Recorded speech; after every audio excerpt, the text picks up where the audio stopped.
Here we are at number 31 on the list of 34 sites that Garry talks about in his book, and this is Wat Si Bun Ruang, and he says in his book, this large active temple has many attractive features within its grounds.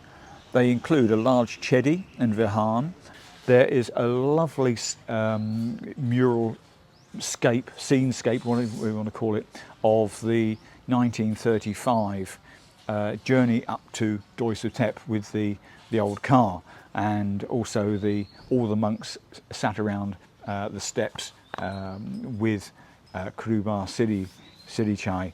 And there's a bit of a sort of a life story about him in that. And a Chinese pagoda, a very colourful pagoda over the back there, which is much overgrown. And in Garry's book, there's a photograph of it with far less trees surrounding, whereas the trees at the moment, they put it into shade and it's dwarfed by the trees. And also the Planak Nagar to the Vihan entrance and are particularly fine examples.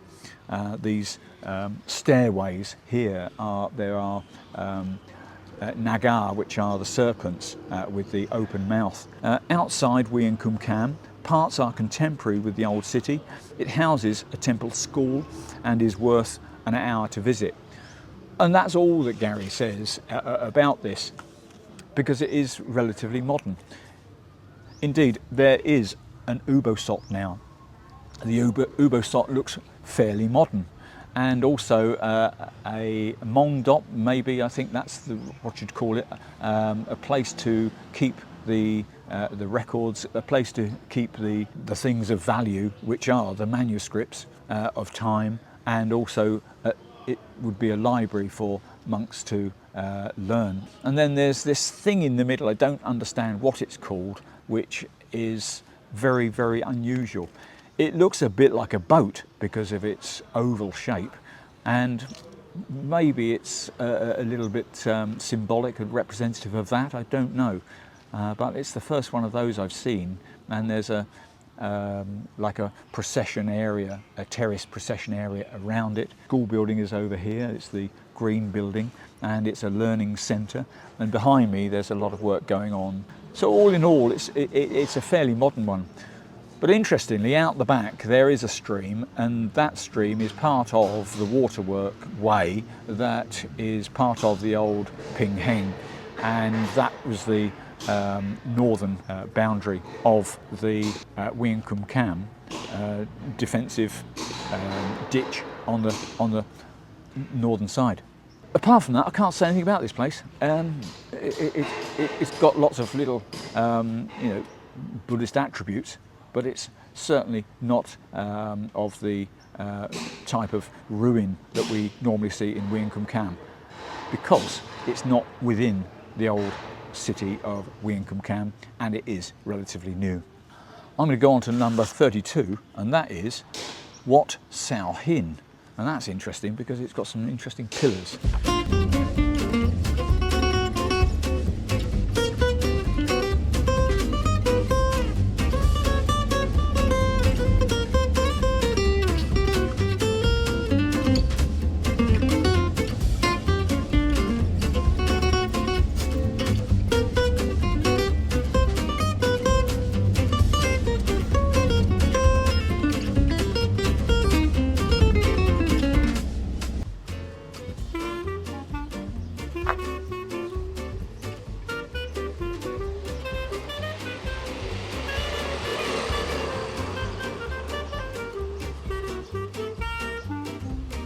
Here you can see the watermark up to mid-knee, my knees anyway, and that would have been the watermark of this year's flood here at Wat Sao Hin.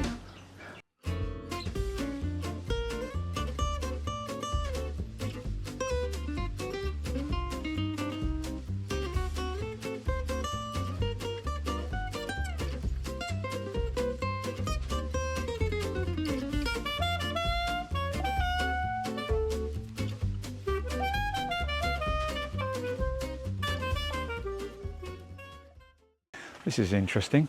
Wat Sao Hin Stone Pillar Monastery was an important monastery in Wiang Kum Kam. In the time of King Sam Phang Ken, 1430, it received an ubosot ordination hall with the customary Sema boundary stones. These were stone pillars.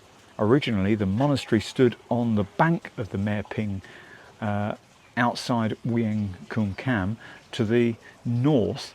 During a heavy flood, the Ping changed its bed to where it is at present. The former bed is now called the local dialect Ping Heng, empty Ping.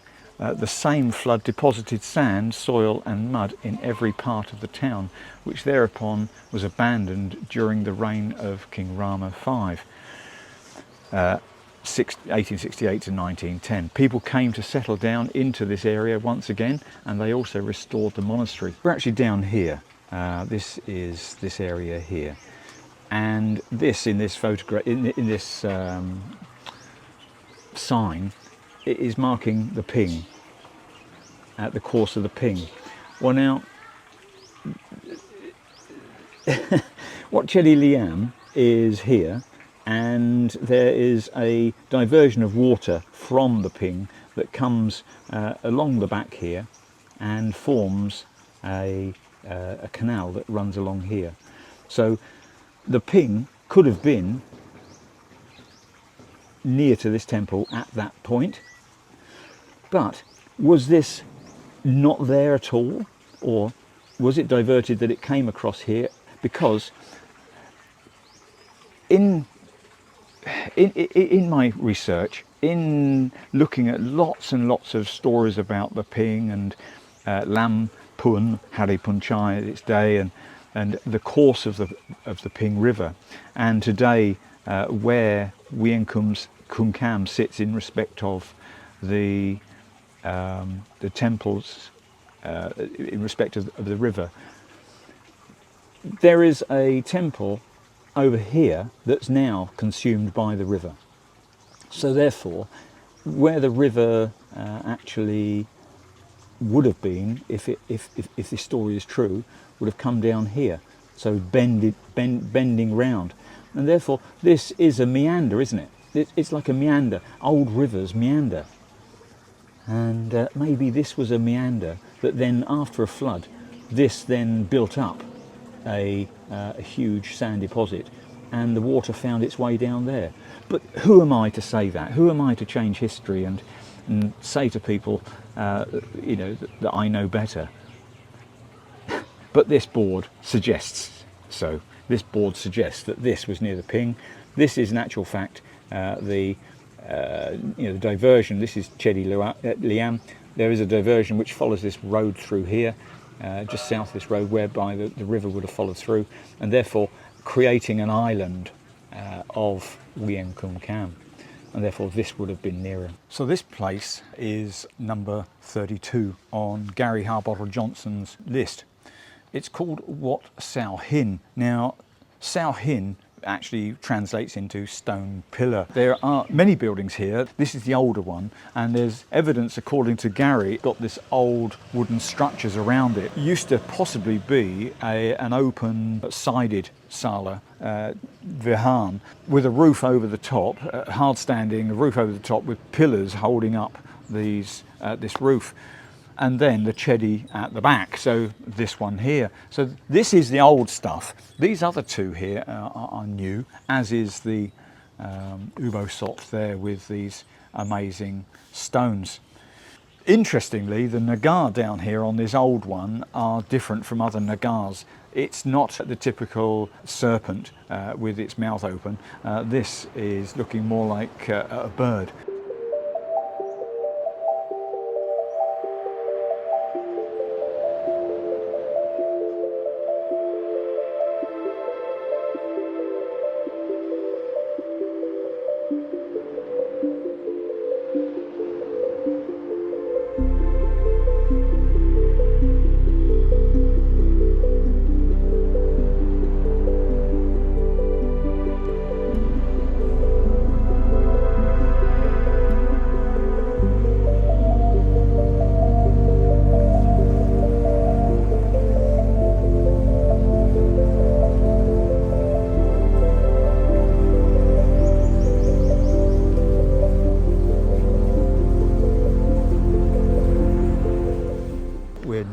Site 33.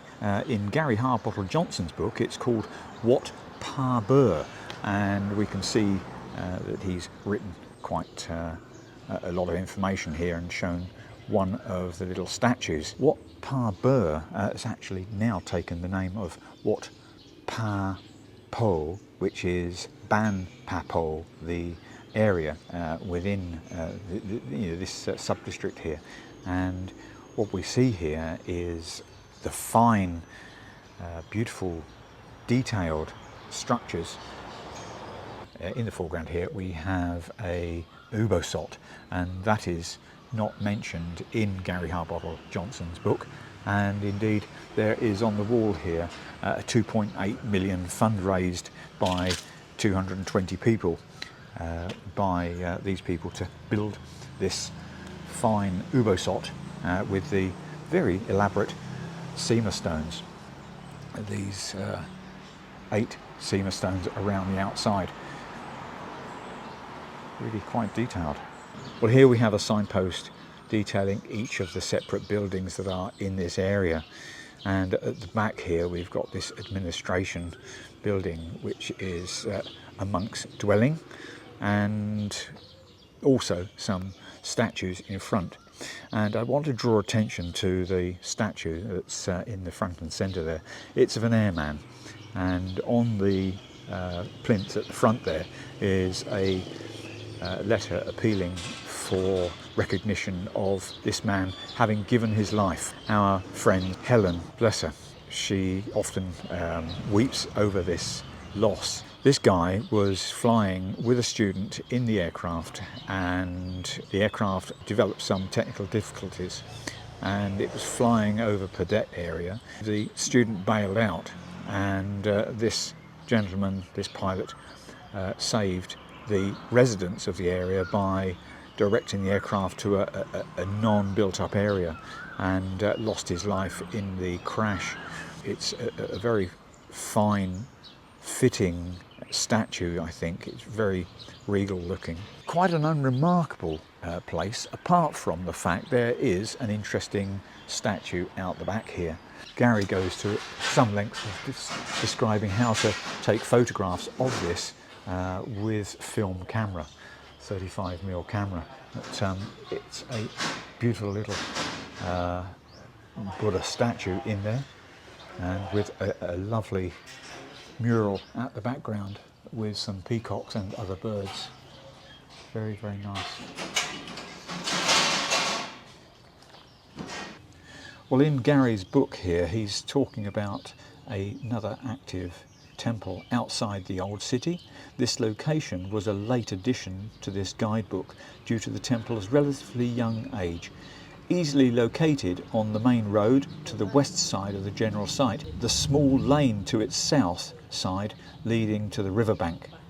Incidentally, this does not lead to Site 23, and that's the one where the old temple was actually submerged in the current Ping River. There are 2 vihans to the right as you enter the temple, which were having restorative work done to the decor, which completed in September 2002. Both vihans face east, and behind the southern one is a small chedi containing a Buddha image similar to Chinese characterization.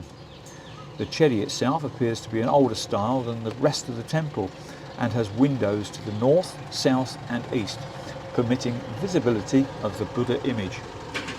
Photographers beware, capturing a picture of the Buddha image is challenging, even with a flash, due to the dark interior. And of course, this book was written in 2002, and we've come a long way in digital photography since then. But Garry makes a big point in his book to talk about how to take photographs and where to get film, that sort of thing. That's about all the information that Garry has been able to provide here. As he says, it's a relatively young temple. Well, we've finally made it to the end of Garry Harbottle-Johnson's book, to the unnamed temple, and that's site number 34. It's taken me a couple of years to do this series because on the one hand, momentum, it's really hard to keep going at something that not a lot of people watch, but you've got to put some enthusiasm into it. And secondly, can't do it when it's flooded. You can't necessarily give it its best when the weather's not so great. This temple has been excavated as most recently as 2002, and it was done between August and October in 2002 when Garry was here. And in his writings, he actually shows a little photograph of a soil mound at the far end there, and he shows and speaks of how poorly this temple ruin was excavated. You get a feeling over the duration, over the course of these videos that I've brought to you, how poorly they are maintained. And I think this is a prime example of, out of all of them, how things have been so poorly managed. Now, I don't want to upset people, but I will. I don't want to be negative, but I am. And it is because prior to 2002, this was under a level of ground above my head. So therefore the ground area that you see on the far side there, that is as this was. And because of the size of this, the Fine Arts Department brought in contractors to excavate and dig with JCB diggers and excavate stuff from here. And there was not a, peel back the surface and peel back the layers in order to record depths of things and as they were found and where they were found and that sort of thing. And secondly, when it was then unearthed and all that silt removed, you can see as an example this large structure here. This would have been a fine presentation of stucco, and where you see that that light band along the middle there, that was plasterwork, and at each end there were details of stucco that Garry recorded and he said were there. There were balustrades on many of the steps here that were of nagar and beautiful animals. All of that's gone. All of that has been exposed to the elements for the last 20 years, 23 years now, and each time it floods, because this is so low now, each time the area floods, this floods, and therefore out of that 23 years, I'd say that probably 21 of them have encroached water in here. The sun then gets into that moist area, and the wind and the rain. Wiang Kum Kam was poorly thought out in respect of its restoration or its preservation, because I'm not seeing any preservation. I'm seeing some places where they've put newer bricks, they've repositioned bricks to look like it might have been up to a certain height. There's new stuff on top, and therefore it gives you that impression that there was a stupa here because it's pointed. There are steps here because it's leading up to, and many of the bricks are new in those detailed places. However, there are some old things here, and there are some layouts that give you that impression of how vast this was, and it gives you that idea. I've been here on a couple of occasions recently, the last few years, where there's been great ceremony and festival over here.